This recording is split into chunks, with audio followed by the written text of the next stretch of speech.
Halo semua, kembali lagi bersama Tax and Chill Podcast yang ngebahas tentang perpajakan tanpa bikin kepala nyut-nyutan. Hari ini kita bakal ngobrol santai aja, tapi tetap berisi ya teman-teman, karena Tax Made Simple, Talk Smart Fun. Nah, kenalin, aku Maula Bara. Di sini kita bakal ngebahas tentang sesuatu nih yang tiap tahunnya tuh bakal deg-degan, keringet dingin, dan kadang masih banyak yang bingung, yaitu lapor SPT. Nah, tapi tenang aja teman-teman, kita gak akan sendirian. Aku udah ditemenin sama 3 narasumber ya, super duper keren banget dan pastinya mewakili Gen Z. Boleh kenalan dulu yuk? Halo, aku Raisya, karyawan kantoran yang baru setahun kerja. Dan tahun kemarin tuh baru banget pertama kali lapor SPT. Halo, aku Kevinta, aku merupakan freelance designer dan kadang juga aku dapat penghasilan dari TikTok. Dan jujur awalnya aku tuh nggak ngerti sekali sama pajak. Halo semua, aku Kalinda, salah satu pegawai Direktorat Jenderal Pajak. Dan di sini aku mau ngejelasin ke kalian sharing-sharing tentang gimana sih cara lapor SPT dan apa aja sih SPT, terutama buat kalian yang Gen Z. Oke, mungkin kita bisa langsung bahas dari yang paling dasar dulu ya. Jadi SPT itu apa sih dan kenapa kita harus peduli dengan SPT? Jadi SPT itu surat pemberitahuan. Surat pemberitahuan tuh buat kita lapor pajak. Jadi setelah kita bayar, kita tuh harus ngelaporin pajak. Nah, sebagai warga negara Indonesia yang taat, kita tuh harus ngelapor pajak karena kedepannya pajak tuh bakal digunakan sebagai anggaran biaya negara. Jadi gimana pun tuh kita harus ngebayar. Salah satu unsur cara ngelapornya itu kita harus punya NPWP kayak gitu. Jadi sebetulnya ini bukan soal tentang besar atau kecilnya penghasilan yang kita punya, tapi udah punya NPWP atau belum gitu ya. Betul. Nah, menurut kalian kenapa sih kita harus peduli gitu? Kan maksudnya kita masih muda gitu. Kira-kira Raisya sebagai pegawai tetap yang masih baru nih, kira-kira gimana sih pengalaman kamu waktu dimintain lapor SPT? Jujurnya awal tuh aku tahu dari HR. Tiba-tiba dikasih form 1721A1, terus disuruh jangan lupa lapor SPT ya. Aku bingung nih, lapor ke siapa dan lapor apa. Tapi setelah aku cari ternyata simple, tinggal masukin data dari A1 ke DJP online, isi dikit terus submit deh. Sebenarnya emang awalnya parno karena kan baru pertama kali ya. Tapi untung ada tutorialnya nih di YouTube. Emang sih, kadang yang bikin kita takut atau parno tuh karena kita tuh belum ngerti alurnya kayak gimana. Tapi sekarang seiring berkembangnya zaman, udah banyak tutorial-tutorial di platform media sosial ya. Oke, sekarang Kevinta, boleh nggak sih ceritain pengalaman kamu sebagai freelancer yang pendapatannya tuh dari mana-mana gitu, uangnya banyak. Kira-kira pelaporan pajaknya seperti apa ya? Kalau aku sendiri sih awalnya aku mikirnya tuh kalau aku tuh kan gajinya nggak tetap ya, jadi aku mikirnya tuh aku bebas dari pajak. Nah tapi ternyata semua itu salah. Waktu itu aku pernah dapat klien dari brand yang cukup besar dan si brand ini nih minta NPWP aku dan juga minta aku untuk potong pajak. Nah di situ aku juga panik banget, kayak mikir apa aku harus ngelaporin semua ini ya. Tapi akhirnya aku mulai catat tuh penghasilanku per bulan, baru aku kumpulin di Excel, pakai Excel yang sederhana aja. Terus habis itu baru deh aku hitung besaran pajaknya berapa. Oke, kira-kira kalau kayak gitu bisa lewat e-filing nggak sih atau lewat online nggak sih Kalinda? Bisa sekarang kalau mau lapor atau bayar tuh bisa pakai online karena emang aksesnya tuh udah mudah banget, jadi kita tuh nggak perlu ke offline. Dan kalau misalkan kalian masih bingung gimana sih cara ngeakses e-filing, kalian tuh tinggal bikin e-fin. E-fin tuh identitas nomor kalian yang digunain tuh untuk ngeakses DJP online. Terus ntar kalian tinggal masuk aja ke webnya djponline.pajak.go.id, terus pilih deh formulir kayak misal Kevinta kan 1770. Nah, tinggal pilih aja sesuai penghasilan Kevinta, kayak penghasilannya apa aja dan dimasukin. Ntar langsung bisa kepotong kok pajaknya dan langsung ke submit, terus ntar disimpan aja. Gitu. Berarti emang mudah ya sekarang, nggak ribet lagi untuk lapor SPT. Kira-kira nih pertanyaan yang paling banyak ditanyain sama teman-teman di rumah adalah kalau misalnya kita belum punya penghasilan tetap atau mungkin penghasilan kita masih di bawah PTKP, kira-kira harus tetap lapor SPT atau enggak ya? Kalau saran dari aku ya, kalau kalian udah punya NPWP itu tetap dilaporin aja sih, karena even PTKP kalian di bawah 54 juta itu kalian ngelaporinnya nihil atau tanpa penghasilan, tidak ada keterangan, daripada kalian nggak ngelapor terus ntar kena sanksi dan kalian bakal kena denda. Nggak ini juga sih, ke kaliannya kayak berat juga kalau misalkan kena denda lagi. Betul banget. Jadi yang penting kita tetap lapor aja ya, walaupun hasilnya nanti nih. Oke. Kira-kira nih, kalau kita udah tahu kita harus lapor SPT. Nah, tapi kan SPT itu katanya jenisnya banyak banget banyak. ya. Kira-kira kalau misalnya Raisya atau sebagai pegawai itu gimana ya? Nah, kebetulan aku tuh pakai 1770 SS karena aku kan pegawai tetap dan gajinya tuh di bawah UMR.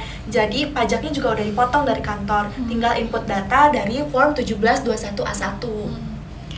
Jadi yang dikatain sama Raisya sama Kevinta juga bener sih. Kalau Kevinta pakai 1770 itu tuh salah satu jenis SPT yang digolongkan kalau misalkan dia pekerjaan bebas atau freelancer kayak Kevinta ini kan. Terus ada lagi 1770S. 1770S tuh kalau misalkan dia punya 2 pekerjaan dan atau penghasilan tuh di atas 60 juta.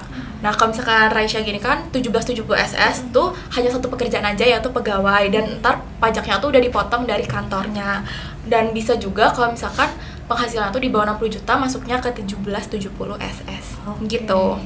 Berarti kalau Kevinta itu 1770 ya, content creator dan freelancer. Ya, karena aku kan freelance full ya, jadi sifat gaji aku tuh fluktuatif guys. Jadi biasanya tuh aku kurangin dulu tuh penghasilan aku setahun, aku catat, baru dikurangi sama biaya-biaya kerja, baru kita bakal tahu berapa besaran pajaknya. Iya, dan itu tuh bisa online ya, jadi kalian jangan mikir kayak kalian ngisi kertas bertumpuk-tumpuk yang bikin pusing gitu. Iya, berarti gampang ya sekarang, udah nggak ribet. Dan nanti nih biar teman-teman di rumah gak kelabakan waktu lapor SPT, kira-kira dokumen atau mungkin syarat-syarat apa aja sih yang harus kita siapin sebelum lapor? Jadi kalau misalkan dokumen atau syarat-syarat yang perlu disiapin tuh kalian tinggal siapin aja, kayak misal bukti-bukti penghasilan, terus dokumen-dokumen yang bisa sekiranya tuh bisa jadi pengurang gitu, kayak misal kalian langganan internet atau kalian kayak punya pembelian-pembelian yang sebenarnya tuh bakal dilakuin rutin secara bulanan, itu masukin aja, siapa tahu itu bisa jadi pengurang gitu. Oke, berarti sekarang boleh dong kita bahas step by stepnya cara lapor lewat e-filing. Jadi boleh. Kalinda boleh dong yang paling jago nih ya. Enggak juga. Jadi kalau misalkan lewat e-filing, yang awal tadi aku bilang kan, itu tuh lewat e-fin. E-fin tuh nomor yang dibuat kalau misalkan kita mau ngeakses DJP online. Terus masuk juga di webnya www.djponline.pajak.go.id. Habis itu kalian pilih aja formulir sesuai penghasilan kalian yang udah aku jelasin tadi. Nah, setelah itu kalian tinggal masukin aja dokumen-dokumen, disertain semuanya. Kalian harus transparan, harus jujur. Kenapa? Karena biar terkoreksinya tuh mudah, terus emang nggak ada kayak kesalahan gitu, meminimalisir. Ya tinggal disubmit, terus ntar kalau udah ada bukti lapornya kan, kalian simpen aja. Nah, saran dari aku, kalian jangan buru-buru masukin ya, kayak santai aja gitu. Soalnya kalau misalkan buru-buru juga ntar yang dibilang Raisya tadi, takutnya ada kesalahan. Terus jangan mepet juga, apalagi kalau misalkan bayar pajak kan terakhir 31 Maret kan. Jadi kalau bisa sebelum itu tuh udah dimasukin gitu, karena kadang webnya lemot. Iya. Pokoknya jangan sampai daftar di tanggal 30, karena aku sempat tuh lagi sibuk banget, terus submitnya tuh tanggal 30 dan loadingnya tuh lama banget. Bener. Berarti jangan sampai di penghujung baru kita lapor ya, karena tim mepet ya, tim mepet deadline ya. Oke. Kalau mungkin Kevinta nih, content creator, teman-teman di rumah juga banyak yang jadi content creator. Kira-kira pajaknya tuh kayak gimana ya? Kalau aku sih kena 2 jenis ya guys. Jadi aku tuh kena, kalau misalnya si klien aku ini motong langsung, aku bisa dikenain 2%, itu namanya pajak final. Nah, tapi kalau si kliennya ini sendiri nggak motong, biasanya aku potong sendiri pakai tarif progresif. Bener banget. Jadi kalau misalkan kasusnya Kevinta tadi langsung dipotong pajak final tuh 2%. Selain itu kalau misalkan pakai tarif progresif ya itu 5% sampai 35%. Jadi tergantung penghasilannya juga sih. Oke, berarti tetap dibedain ya antara pajak final dan progresif. Terus juga jangan lupa dicatat nih di kayak di notes atau di HP, terserah, yang penting kayak kalian tuh bisa rapi, tersusun, dan inget gitu tentang jadi data-datanya data-datanya tuh tetap tersusun. ya? Nah, sekarang kita masuk ke segmen yang paling ditunggu-tunggu dan paling menarik. Apa tuh? Nah, kita bakal masuk ke segmen mitos atau fakta. Jadi, kakak-kakak semua, kalau misalnya aku sebutin kalimat, kalian boleh langsung cepet-cepetan jawab tentang mitos atau fakta. Oke? Oke, siap. Siap semua? Siap. Oke. Yang pertama, mitos atau fakta? Lapor SPT tuh cuman buat orang kaya. Mitos, karena aku pun nih gaji di bawah UMR, tetap harus lapor. Oke, Benar. berarti gak perlu mitos ya kata-kata mitos. Betul. Selanjutnya mitos atau fakta? Lapor SPT tuh harus ke kantor pajak. Mitos, karena kemarin aku ngisi aja kemarin sambil lebahan guys, bisa berapa? Oh, jadi sambil lebahan betul. bisa beres ya lapor Beres. SPT-nya. Oke. Dan terakhir nih, mitos atau fakta? Kalau lapor SPT itu nggak masalah. Mitos karena kita harus lapor SPT, mau punya penghasilan di atas PTKP atau di bawah PTKP itu harus dilaporin. Jadi gitu ya teman-teman, jangan sampai keliru antara mitos ataupun fakta. Benar. Oke. Nah, terakhir nih, satu aja tips buat Gen Z yang biar gak panik waktu lapor SPT. Kira-kira gimana? Kalau dari aku sih minta form A1 sesegera mungkin ya dari kantor, jangan ditunda-tunda. Sama lapornya tuh sebelum Maret. Kalau dari aku sendiri ya, kalian harus banget catat income kalian tuh dari awal tahun tuh. Jangan kalian nunggu Desember ya guys, karena takutnya tadi telat atau kelabakan. Bener-bener. Kalau misalkan saran dari aku, kalian yang pertama isinya jangan buru-buru, jangan mepet deadline. Terus juga tetap dikumpulin nih dokumen-dokumen yang ada. Nah, kalau misalkan kalian bingung, kalian tuh bisa lihat di DJP online tuh banyak banget panduannya, atau misalkan lewat YouTube atau mungkin podcast ini juga bisa mengedukasi kalian, membantu juga gitu. Jadi emang sekarang udah gampang banget lah nyari cara-cara buat bayarnya. Oke, betul.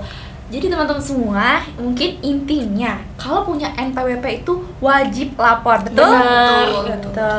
Kalau gak ada penghasilan, bisa tetap lapor, betul? Betul. Nah, kalaupun freelancer, pegawai yang tidak tetap, bahkan content creator, tetap lapor SPT, betul? Betul. Oke, dan semua ini bisa dilakukan secara online di rumah kalian masing-masing, gitu deh. Terima kasih banyak buat Raisya, Khalinda, dan juga Kevinta. Obrolan kita sangat seru banget hari ini, sangat bermanfaat. Tuh. Ya, semoga obrolan kita hari ini tuh aku berharap bisa bermanfaat buat kalian, buat Raisya dan Kevinta juga, Barah juga. Dan juga kalau misalkan kalian kebingungan, ya itu tadi cari aja di DJP online.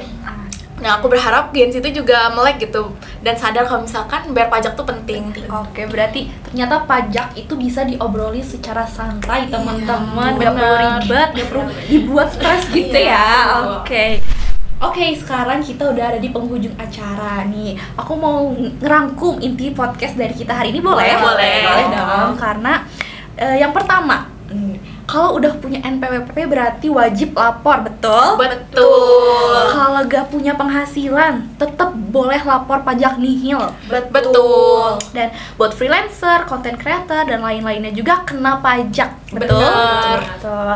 Dan semua ini bisa dilakukan secara online tanpa drama, asal tahu caranya. Iya, betul. Oke. Jadi terima kasih banyak Raisya, Terima kasih ya. Khalinda, dan juga Terima Kevinta udah berbagi insight dan juga pengalamannya yang super duper seru banget. Aku suka banget sama obrolan kita hari ini karena ternyata pajak itu bisa dibahas sambil santai gitu ya, nggak perlu ribet. Bener-bener. Gak perlu panik juga. Ya. Nah, aku juga berharap ke depannya video ini tuh bermanfaat untuk kalian, untuk Bara, Raisya, dan Kevinta, biar sadar gitu dan melek akan kalau misalkan kita tuh penting banget lapor pajak dan semua aksesnya tuh udah mudah gitu. Oke, berarti makasih banyak teman-teman semuanya sekali lagi karena super duper seru. Buat teman-teman di rumah, jangan lupa follow Tax and Chill buat dapetin podcast-podcast tentang perpajakan kekinian dan juga santai. Mungkin sekian dari kita. See you on top. Bye-bye. Thank you guys. See you.